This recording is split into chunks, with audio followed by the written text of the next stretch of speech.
10 മനുഷ്യൻ എത്ര സ്ഥലം പോരെ? 10 കാർ പോകാൻ എത്ര സ്ഥലം വേണമെന്ന് ആലോചിച്ച് നോക്കിയാൽ അത് ആരും പറയുന്നില്ല. ഇവരെല്ലാവരും കൂടി കാർ പോകേണ്ട കാര്യമൊന്നുമില്ല, നടന്നു പോയപ്പോഴും. എന്തപ്പോ പണ്ടൊക്കെ നമ്മൾ നടന്നുമില്ലേ? ഇത്ര കാർ വേണമെന്ന് നിങ്ങൾ ആരെയും ചോദിക്കില്ല. സഖാവ് വിജയരാഘവൻ ഇന്ന് ഒരു പൊതുയോഗത്തിൽ സംസാരിച്ച കുറച്ച് ഭാഗങ്ങളാണ് അവിടെ കേട്ടത്. അദ്ദേഹം ചോദിക്കുന്ന ചില കാര്യങ്ങൾ എന്ന് പറയുന്നത്, എന്തിനെല്ലാവരും കൂടെ വണ്ടിയെ പോകുന്നു, കാറേ പോകുന്നു, നടന്നു പോയാൽ പോരെ എന്നാണ് ചോദിക്കുന്നത്. സത്യം കഴിഞ്ഞാൽ ഇത് കേട്ട് കഴിഞ്ഞപ്പം യഥാർത്ഥത്തിൽ അദ്ദേഹം ആലോചിച്ച് തന്നെയാണ് ഇത് പറഞ്ഞത് എന്നെനിക്ക് സംശയമുണ്ട്. കാരണം ഈ പ്രസംഗം മൊത്തം നമ്മൾ കേൾക്കുമ്പം ഈ വായി തോന്നുന്നതൊക്കെ വിളിച്ചു പറഞ്ഞു, അല്ലെങ്കിൽ അണികളെ ഇങ്ങനെ കോൾമയിൽ കൊള്ളിക്കാൻ വേണ്ടി അദ്ദേഹം പറഞ്ഞ വാചകങ്ങളായിട്ട് തോന്നുന്നുണ്ട്. പക്ഷേ ഇത് അണികൾക്ക് എന്തുമാത്രം ഉൾക്കൊട്ടു എന്നുള്ളത് ഭയങ്കര പ്രശ്നമാണ്. കാരണം പലരും ചോദിച്ച പല ചോദ്യങ്ങളുമുണ്ട്. ആരെങ്കിലും ഒരാൾ എണീറ്റ് പുള്ളിയോട് ചോദിച്ചാൽ മതി, തങ്ങൾ കാറയിലല്ലേ വന്നേ, തങ്ങൾ ഇനി നടന്നു പോയാൽ മതി എന്ന് ചോദിച്ചാൽ തീരുന്ന ഗ്യാഫേ ഉള്ളൂ. ഈ വിജയരാഘവൻ സഖാവ് പലപ്പോഴും പാർട്ടിക്ക് പല പ്രശ്നങ്ങളും ഉണ്ടാക്കിയിട്ടുണ്ട്. അദ്ദേഹത്തിൻ്റെ ഈ വിവാദപരമായ പല പ്രസ്താവനകളും വിവാദത്തിലൂടെയൊക്കെയാണ് വിജയരാഘവൻ സഖാവിനെയൊക്കെ അറിയപ്പെടുന്നതെന്ന് എനിക്ക് പലപ്പോഴും തോന്നിയിട്ടുണ്ട്. ഒന്ന്, ഈ ലോക്സഭാ ഇലക്ഷൻ പരാജയത്തിന് ശേഷം അദ്ദേഹത്തെ പറ്റി യാതൊരു വിവരവുമില്ലായിരുന്നു. പാർട്ടിയുടെ പോളിറ്റ് ബ്യൂറോ അംഗമാണ്, മുതിർന്ന സഖാവാണ്.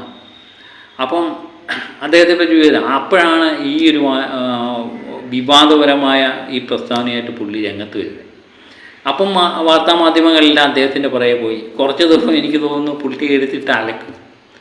കാരണം ഏറിപ്പോകാനുള്ള എല്ലാ സാധ്യതയും പുള്ളി ഒപ്പിച്ചു വെച്ചിട്ടുണ്ട്.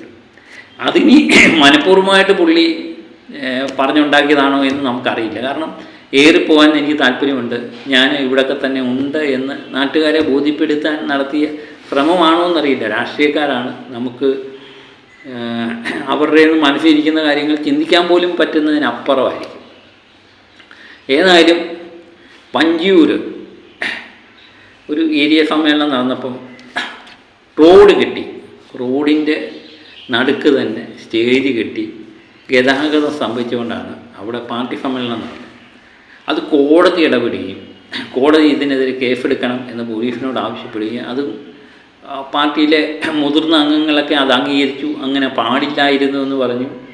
പിന്നെ ഒരു കാരണവശാലും അങ്ങനെ പാടില്ലായിരുന്നു എന്നൊക്കെ പല അംഗങ്ങളും വന്ന് പറഞ്ഞു. ജില്ലാ സെക്രട്ടറി തന്നെ അതിന് ക്ഷമയും പറഞ്ഞിട്ടുണ്ട്. അപ്പോൾ അങ്ങനെയൊക്കെ ഏതായാലും കോടതി അതിൻ്റെ നടപടിക്രമങ്ങളായിട്ട് മുന്നോട്ട് പോകുന്നുണ്ട്.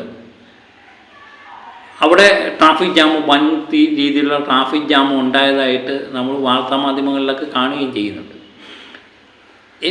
അന്നേരം തന്നെ എനിക്ക് തോന്നി ഇത് എന്ത് മണ്ടത്തരമാണ് കാണിച്ചത്. കാരണം ഇത്രയും ദൃശ്യമാധ്യമങ്ങളുള്ള ഒരു കാലത്ത് ഈ മാധ്യമങ്ങളിലൂടെയൊക്കെ ഇത് പെട്ടെന്ന് വൈറലാകും. പ്രത്യേകിച്ച് ഈ സർക്കാരിനെ സംബന്ധിച്ച് എന്ന് പറയുന്നത് ഒരു സർക്കാർ വിരുദ്ധ മനോഭാവം കൂടി നിൽക്കുന്ന ഒരു സമയമാണെന്ന് എനിക്ക് പലപ്പോഴും തോന്നിയിട്ടുണ്ട്.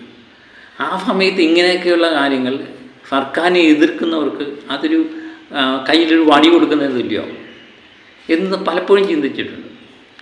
അതിനിടയിലാണ് ഈ സമ്മേളനമൊക്കെ നടത്തുകയും കോടതി ഇടപെടുകയും കോടതി കേസെടുക്കുകയൊക്കെ ചെയ്തത്. അതിനെതിരായിട്ടാണ് ഇന്ന് വിജയരാഘവൻ സഖാവ് സംസാരിച്ചത്.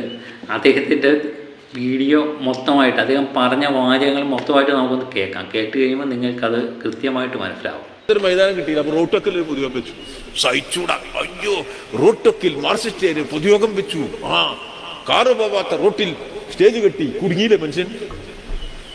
ഏതോ റോട്ടൊക്കിൽ സ്റ്റേജ് കെട്ടി തുടങ്ങിയില്ലേ? അപ്പോഴേക്കും മറ്റേ കേസ് സുപ്രീം കോടതിയിലേക്ക്, എന്തിനും ഇവിടെ ഒരു ലോക്കൽ സമ്മേളനത്തിന്റെ പൊതുയോഗത്തിന് സ്റ്റേജ് കെട്ടി സുപ്രീം കോടതിയിൽ പോയി കേസ് എടുക്കുക. എന്താ കാര്യം? അങ്ങനെയൊക്കെയാണ് വലിയ പബ്ലിസിറ്റി കിട്ടും. എന്തൊരു ട്രാഫിക് ജാം! അല്ലെങ്കിൽ ഇവിടെ ട്രാഫിക് ജാം ഉണ്ടായില്ലേ? ഇപ്പൊ ഇന്ന് ഇവിടെ ഒരു ട്രാഫിക് ജാം ഉണ്ടായി നമ്മളെ പൊതുയോഗത്തിൽ നിന്ന്. അല്ലെങ്കിൽ കേച്ചേരിയിൽ ട്രാഫിക് ജാം ഉണ്ട്. ഞാൻ അതിലെ പോകുന്നുണ്ട്, ഞാൻ ഇടയ്ക്കാണെങ്കിൽ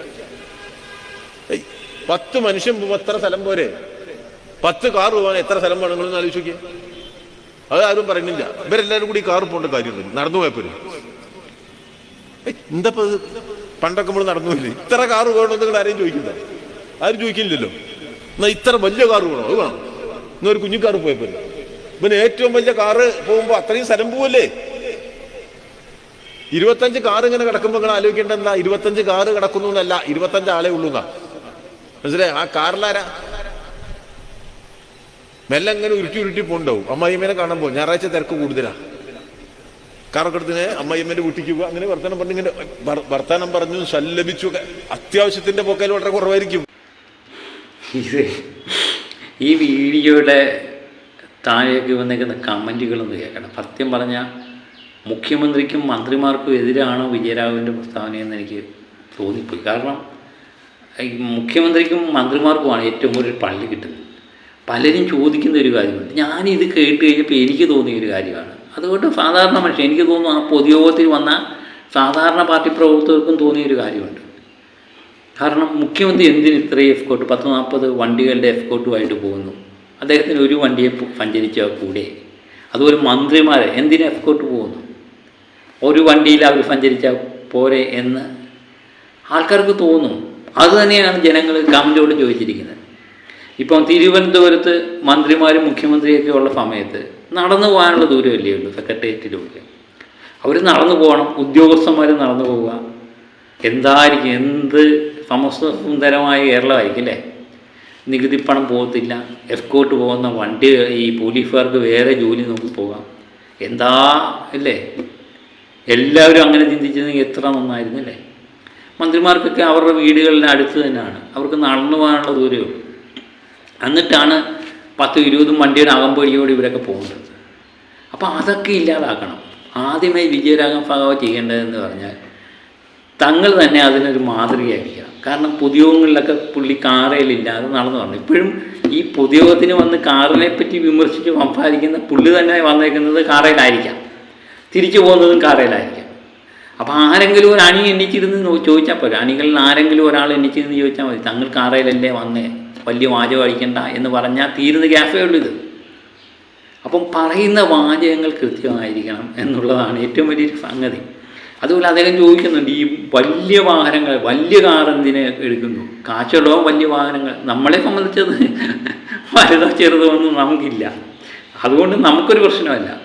കാശുള്ളവൻ വലിയ വാഹനങ്ങൾ എടുക്കുന്നു, കാശില്ലാത്തവൻ ചെറിയ വാഹനങ്ങൾ എടുക്കും. എനിക്ക് തോന്നുന്നു ഞാൻ വലിയ വാഹനങ്ങളൊക്കെ കണ്ടിരിക്കുന്നതെന്ന് പറഞ്ഞാൽ, വലിയ കാറുകളൊക്കെ കണ്ടിരിക്കുന്നതെന്ന് പറഞ്ഞാൽ കൂടുതൽ മന്ത്രിമാരുടെ വാഹനങ്ങളാണ് ഈ വലിയ കാറുകളൊക്കെ കണ്ടിരിക്കുന്നത്. അതിലും വലിയ പണക്കാരുടെയൊക്കെ വണ്ടികൾ കണ്ടിട്ടുണ്ട്. അപ്പോൾ ഈ കാർ എടുക്കണോ വേണ്ടയോ എന്നൊക്കെ തീരുമാനിക്കുന്നത് നാട്ടുകാരല്ലേ, അല്ലെങ്കിൽ ഈ കാശുള്ളവരല്ലേ?